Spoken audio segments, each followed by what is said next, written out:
Penembak jitu itu membidik seorang gembong narkoba, tetapi tidak menembaknya secara langsung. Sebaliknya, ia menembak kabel derek menara itu tepat saat pria itu mendekat. Suara tembakan yang keras membuat sang gembong narkoba bergegas masuk ke dalam mobilnya. Namun kemudian, penembak jitu itu menembak lagi. Kali ini menjatuhkan sebuah kontainer ke arah kendaraan tersebut dan menghancurkannya. Setelah itu, ia tidak melarikan diri. Dengan tenang, ia menunggu polisi datang. Rencananya yang sebenarnya adalah agar ia dibawa ke penjara, supaya ia bisa bersembunyi dari seorang pembunuh yang sedang memburunya. Di pengadilan, seorang dokter menunjukkan catatan medisnya dan mengklaim bahwa ia memiliki gangguan mental. Karena itu, ia tidak dikirim ke penjara, melainkan dibawa ke rumah sakit jiwa. Namun saat dalam perjalanan ke sana, penembak jitu itu menyadari sesuatu yang aneh. Semua orang di sekitarnya mengenakan earphone. Menyadari ada yang tidak beres, ia mendorong beberapa orang dan berlari masuk ke sebuah ruangan terdekat. Ketika para pembunuh menyadari identitas mereka telah terbongkar, mereka segera mengeluarkan senjata dan mulai menembak siapapun yang ada di sana. Pada akhirnya, hanya satu dokter yang selamat secara kebetulan.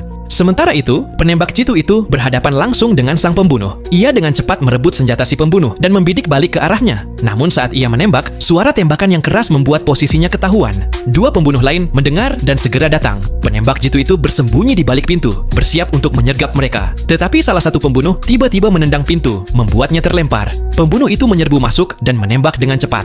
Saat sang pembunuh berhenti untuk mengisi ulang peluru, penembak jitu melompat bangun dan melawan, dan berhasil menguasai keadaan. Tepat saat itu, dokter berlari masuk ke ruangan dengan pembunuh lain mengejarnya.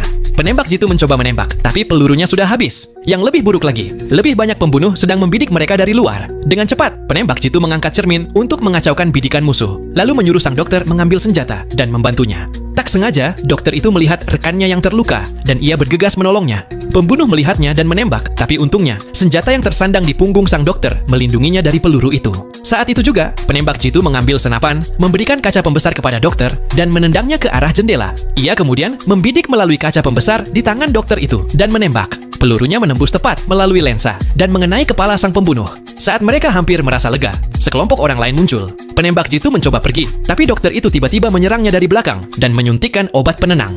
Ketika penembak jitu terbangun, ia menyadari bahwa dirinya telah tertangkap. Kelompok itu ingin memaksanya membunuh seorang tokoh penting. Pada awalnya ia menolak, tetapi ternyata mereka sudah menanamkan bom kecil di dalam tubuhnya. Tidak punya pilihan lain, ia pun setuju dengan satu syarat, sang dokter harus ikut dengannya. Nah, cuplikan adegan dari film bernuansa action ini bisa kalian saksikan dengan judul The King of Sniper, Assassination 2023.